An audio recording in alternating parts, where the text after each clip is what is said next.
ali məktəblərə qəbul imtahanları vaxtıdır. İxtisas seçimi ilə bağlı çox saylı suallar yaranır. Bu və başqa məqamları indi Dövlət Məşğulluq Agentliyinin əməkdaşı, eyni zamanda ixtisas seçimi və karyera üzrə mütəxəssis Adil Vəliyevlə müzakirə edəcək. Adil müəllim, xoş gördük sizi. Salam. Adil müəllim, artıq bəlli olduğu kimi ali məktəblərə qəbul imtahanının birinci cəhdi olacaq. Ancaq eyni zamanda ikinci cəhdinin də tarifi artıq açıqlanıb.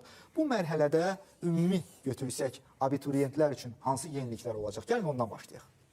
Ümumiyyətlə düşünürəm ki, abituriyentlərin birinci cəhdə və ikinci cəhdə imtahanda iştirak etməyi onlar üçün böyük bir şansdır. Çünki birinci cəhdə hər hansı bir həyəcanlanma və yaxud da ki, kodlaşdırma zamanı səhv edərkən, ikinci cəhdə artıq biraz daha riskləri minimuma endirirlər və istədikləri nəticələrə demək olar ki, əldə edə bilirlər. Düşünürəm ki, əsasən abituriyentlər ixtisas seçimindən öncə qruplarını doğru şəkildə müəyyən etməlidirlər. Hansı qrupda, hansı ixtisasda təhsil alsalar və hansı universitetdə təhsil alsalar, onlar gələcəkdə daha uğurlu ola bilərlər. Ancaq təəssüflər olsun ki, bəzən biz ixtisas seçimi zamanı da şahidi oluruq ki, valideynlər də, abituriyentlər də bildirirlər ki, mən filan qədər bal toplamışam və mən bu balla hara qəbul ola bilərəm. Yəni, burada ixtisası və yaxud da ki, universiteti seçməzdən əvvəl hara qəbul ola bilərəm sualını verirlər və düşünürəm ki, istər 11-ci sinifdə, istərsə də universitetə qəbul olduqdan sonra belə onlar karyeralarını düşünməlidirlər, əmək bazarını düşünməlidirlər və araşdırmalıdırlar ki, müəyyən müddətdən sonra artıq universiteti bitirəndən sonra onlar əmək bazarında özlərini tapa bilsinlər. Və kiçik bir qeyd də etmək istəyirəm ki, bu ixtisas seçimini 11-ci sinifdən yox, daha aşağı siniflərdən, hətta 7-ci, 8-ci, 9-cu, 10-cu siniflərdən belə artıq valideynlərlə, mütəxəssislərlə, tələbələrlə məsləhətləşib məlumat toplamalıdırlar ki, gələcəkdə ixtisas qruplarını və ixtisaslarını, hətta universitetləri belə doğru şəkildə seçilməlidir. Onda əgər misal üçün siz dediyiniz kimi həmin ixtisası 7-ci sinifdən və qrupu, həmin istiqaməti artıq 7-ci, 8-ci sinifdən seçmiş olsalar, bunun davamı olaraq 9-cu, 10-cu, 11-ci siniflərdə digər fənlərin qavrama nisbətində zəifləmə ola bilərmi? Yəni bu məqamlar da var. Bilirsiniz, biz inkişaf etmiş ölkələr ümumiyyətlə baxanda görürük ki, orada müəyyən sinifdən sonra daha doğrusu, məsələn 9-cu sinifdən etibarən artıq onlar müəyyən bir qrup üçün, bizdə yəni Azərbaycan təhsil sisteminə uyğunlaşırsa, qrup üçün hazırlaşırlar. Yəni, əgər 3-cü qrupa hazırlaşan bir abituriyent varsa, o artıq kimya, fizika, biologiya bu fənlərdən hazırlaşmır. Çünki artıq o istiqamətini seçib və bu istiqamət üzrə hazırlaşır. Və yaxud da biz beynəlxalq imtahanlara baxanda görürük ki, məsələn, SAT üzrə hazırlaşan biri digər fənlərdə neyinir ki, hazırlaşır.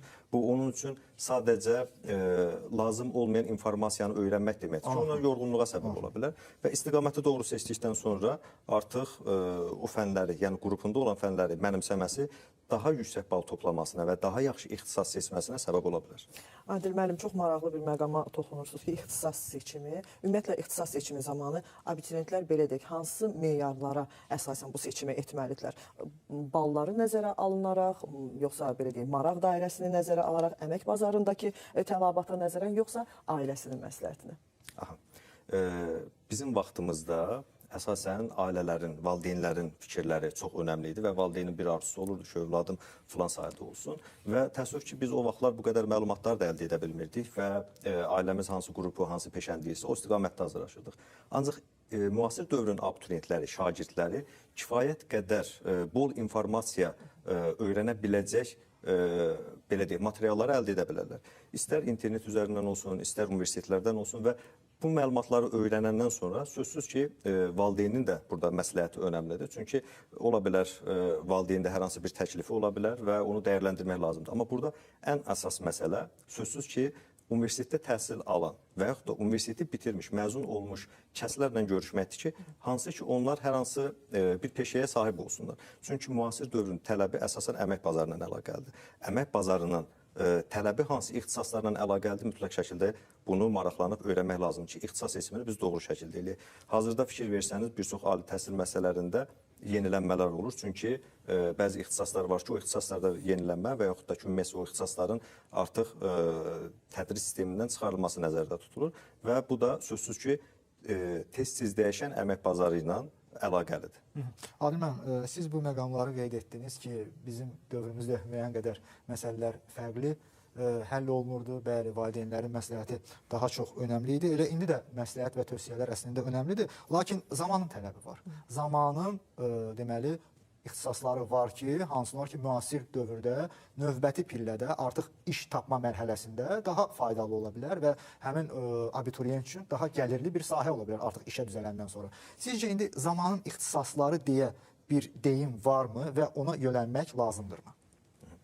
Çox gözəl sualdır. Əslində, bəli, zamana görə ixtisaslar dəyişir. Belə ki, məsələn, hazırda süni intellekt az öncə də bizim izlədiyimiz çox gözəl bir mövzuydu. Süni intellekt çox qısa zaman ərzində demək olar ki, bir çox ixtisaslarda yenilənmələri artıq tələb etməyə başladı. Çünki bu yenilənmələr olmasa geri ixtisaslarda həmin ixtisasda məzun olan kəslər, həmin ixtisasda məzun olan tələbələr demək olar ki, iş tapa bilməzlər. Və biz diqqət edəndə görürük ki, məsələn, data analitika sahəsidir, kiber təhlükəsizlik sahəsidir, ümumiyyətlə informasiya texnologiya sahələrində bu daha çox özünü göstərir.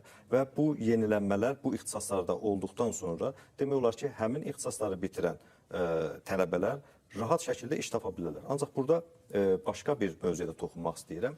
Yenə də süni intellekt və ixtisas seçiminə bağlı bir məsələ var ki, biz süni intellektdən istifadə edən zaman bəzən, məsələn, ChatGPT-ni biz misal göstərsək, orada yazılan məlumatların doğru olduğunu inanırıq və ondan maksimum şəkildə istifadə edirik. Ancaq nəzərə almaq lazımdır ki, həmin bu proqram, bu süni intellekt proqramı da müəyyən bir datadan, müəyyən bir bazadan bu məlumatları götürür və o bazada olan məlumatların yanlış olma ehtimalı da çoxdur ki, mən bunu şəxsən yoxlamışam və bir neçə dəfə Biz də yoxlamışıq, əslində görmüşük. bir neçə dəfə yanlış olduğu məlumatında özüm görmüşəm. Ona görə mütləq şəkildə süni intellektə tam olaraq güvənmək lazım deyil. Sadəcə ondan bərabər şəkildə işbirliyi içərisində Məlumat dəqiqləşdirilir. Bəli, Adil müəllim, diqqəti yenə çəkək bu qəbul imtahanları ilə bağlı məsələyə. Ümumiyyətlə, ikinci cəhdin, belə deyək, nəticələrinin ixtisas seçiminə təsiri necə olur? Bununla bağlı istəyərdik danışasınız. Bir də ümumiyyətlə az bal toplayan abituriyentlər üçün hansı ixtisas və ya təhsil alternativlərini tövsiyə edirsiniz? Əslində bugünün mövzusu çox gözəl mövzudur və demək olar ki, tələbələrin qəbul imtahanları yaxınlaşdığı üçün mən valideynlərdən də, abituriyentlərdən də abituriyentlərə də bildirmək istəyirəm ki, mütləq şəkildə bu verilişi izləsinlər. Çünki ixtisas seçimi zamanı sözsüz ki, hər kəs yüksək bal toplaya bilmir və hər kəs topladığı bala görə ixtisas seçimi etmək istəyir. Bu zaman yüksək bal toplayanların adətən biz müəyyən universitetləri və müəyyən ixtisasları seçdiyinin şahidi oluruq. Ancaq az bal toplayanlarda bu biraz çətin olur. Bəzən olur ki, bilirsiniz ki, minimal keçid balı 150 baldır, blok imtahanda 50 bal toplamalısan, ümumilikdə isə 150 balın olmalıdır ki, sən ixtisas seçimində iştirak edə biləsən. Və az bal toplayan abituriyentlərə tövsiyəm odur ki, mütləq şəkildə həmin ilki plan yerlərinə baxsınlar. Hansı universitetdə hansı ixtisaslar 150 bal üçün nəzərdə tutulur və plan yeri nə qədərdir, mütləq şəkildə buna diqqət etsinlər və plan yerindən əlavə olaraq da sözsüz ki, az bal toplayan abituriyentlərin hamısı universitetə qəbul ola bilmir. Çünki plan yerləri artıq, belə deyək, dolduqdan sonra və nəzərə alsaq ki, bura subbakalavrlar da müraciət edirlər. Plan yerləri dolduqdan sonra bu abituriyentlər kənarda qalır və bəzən görürük ki, onlar müəyyən mənada özlərini yaxşı hiss eləmirlər, kənar baskılardan da sıxılırlar. Mən bu zaman tövsiyə edərdim ki, həmin abituriyentlər və həmin abituriyentlərin valideynləri peşə istiqamətində öz sahələrini axtarsınlar. Hansı peşə bunlara uyğundur? Çünki müəyyən peşələr var ki, biz onları qəbul etməsək belə, görürük ki, həmin peşələrdən gələn gəlir ali təhsil bir gəncin aylıq maaşına daha çox ola bilir. Məsələn, kiçik bir misal da çəkim. Məsələn, biz maşınımızı ustaya aparsaq belə və yaxud da ki, evdə soyduzun təmir elətdirmək istəsək belə ustaya zəng eləyirik. Bəzən görürük ki, onun o qədər işi olur ki, deyirəm, 2 gün, 3 gün sonra mənim vaxtım ola bilər. Bəli, mütləq şəkildə mən burada peşəyə də toxunmaq istəyirəm ki, peşələri də araşdırıb ona görə valideynlər övladlarının yanında olsunlar və gələcəkdə peşəkar peşələrə yiyələnə bilsinlər. Adil müəllim, yəni yekunlaşdırmış olsaq, peşəni bala və prestijə qurban verməsinlər deyə bir nəticəyə gəlmiş olacaq. Onda günün sualından çıxış etsək, Adil müəllim, yəni bizim günümüzün sualı da var. Hər buraxılışımızda biz ümumiyyətlə belə deyək tamaşaçılarımıza sual ünvanlayırıq. Günün sualı ilə çıxış etmiş olsaq, süni intellektin xüsusilə məşhurlaşdığı bu 2025-ci ildən çıxış edərək bu ilin abituriyentlərinə, gələcək mütəxəssislərinə ümumiyyətlə hansı ixtisaslara müraciət etmələrini məsləhət görürsünüz? Ümumiyyətlə süni intellektə aid olan ixtisaslar demək olar ki, əsasən birinci qrupda olan ixtisaslarda, hansı ki, texnologiya ilə əlaqəli olan ixtisaslardır. Digər qruplarda müəllimlik, mühasibatlıq, marketinq kimi ixtisaslardır. Amma yenə də məsələn ikinci qrupda bəzi ixtisaslar var ki, əvvəllər marketinq idi, artıq biraz daha təkmilləşib sosial media marketinq və yaxud da ki, bundan əlaqəli digər ixtisaslar var. Yenə də qeyd eləmək istəyirəm ki, informasiya texnologiyaları sahəsində mütləq şəkildə özlərini inkişaf elətdirsinlər. Adi müəllim, son olaraq günümüzün sualı ilə bağlı sizə də müraciət edək. Artıq nəticələr də